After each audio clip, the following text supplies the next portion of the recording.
décrire le Bhoutan en une phrase, un petit royaume au cœur de l'Himalaya dans lequel l'individu vit toujours en harmonie avec la nature. Le Bhoutan a gardé une richesse, une identité tout à fait particulière, parce que n'oublions pas, tout d'abord, que c'est un pays qui n'a jamais été envahi au cours des siècles. Le Bhoutan est un pays où les gens respectaient donc la nature parce qu'ils considéraient que les lacs, les rivières, les montagnes étaient le siège de divinités, étaient les résidences de déités, de divinités qui nous entourent. Say if I cut a tree, they'll say don't cut the tree because next time you'll be born as a tree and the tree will cut you down, so you'll suffer.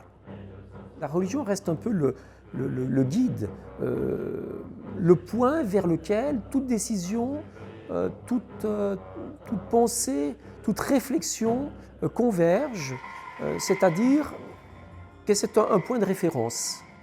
Before 1961, basically Bhutan was, Bhutan lived in a feudal society.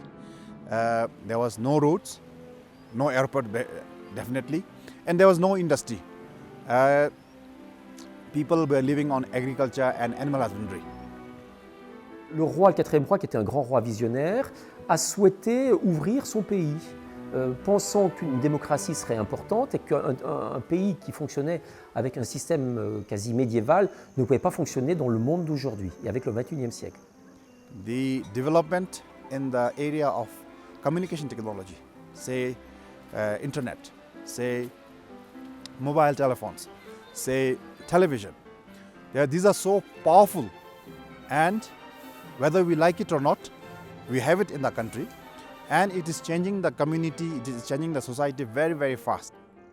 People will entertain a sedimentary lifestyle where they become lazier, even for a few miles you want to take a ride in a car, you don't want to, walk around now.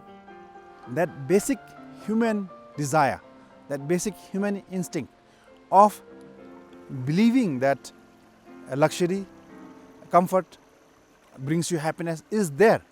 So even among Bhutanese, your first tendency is to start looking for material comfort. Dans nos pays occidentaux dits modernes, finalement, l'individu et le bonheur individuel était tout au plus qu'un résultat collatéral d'un processus de développement. Et les Bhoutanais ont considéré, eux, que dans un tout processus de développement, l'individu et le bonheur de l'individu doivent être placés au cœur même de ce processus. I worry about the future because most of the people they leave their village and they come into the town and they settle here and then don't go back to their village. Alors qu'il y a 25 ans, Thimphu, c'était une petite bourgade avec une rue principale qui allait vers le Dzong, aujourd'hui on voit que c'est devenu une grande ville moderne avec de très nombreux immeubles qui se construisent dans l'ensemble de la vallée. Et certainement qu'en 20 ans, Thimphu a multiplié sa population par 4 ou 5. Et puis, dans une ville comme Thimphu, eh bien, on a maintenant des bars, des boîtes de nuit, tout le monde a son portable à la main, les jeunes regardent la télévision, etc. Donc c'est une ville en changement, et c'est certainement la ville qui connaîtra le plus de changements encore dans les années qui viennent, et la ville qui sera le plus occidentalisée quelque part. Dans la jeunesse, malheureusement, un certain nombre de valeurs spirituelles se perdent, ou en tout cas se diluent dans d'autres questions de société, etc. Et je pense qu'aujourd'hui, dans les jeunes Bhoutanais qui ont 20 ou 30 ans, beaucoup moins d'entre eux sont pratiquants. When I was a young girl, we would often, get lost into our farm work and then taking our cattle here and there. But these days, all we have to do is, if you have easy money, you can buy rice from town. Capitalist economy is very individualistic. You compete and you be the best kind of thing. Now I think we're trying to promote community approach. One is economic benefit because you have a higher volume of product, but other is keeping our people together, giving them that sense of community to help each other, to work together and to build the village and the community together.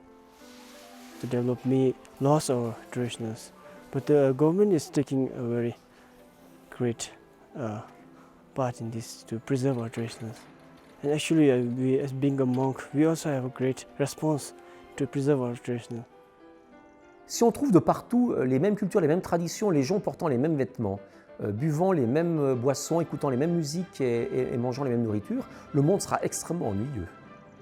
Donc que deviendra le Bhoutan? On peut avoir quelques craintes et penser que malheureusement cette mondialisation, cette globalisation atteindra également le Bhoutan et qu'aujourd'hui ce qui fait son charme, son caractère tellement unique aura peu à peu disparu, dilué dans cette mondialisation et que finalement les festivals religieux ne seront plus que des sortes de spectacles destinés à des touristes qui viendront visiter le pays.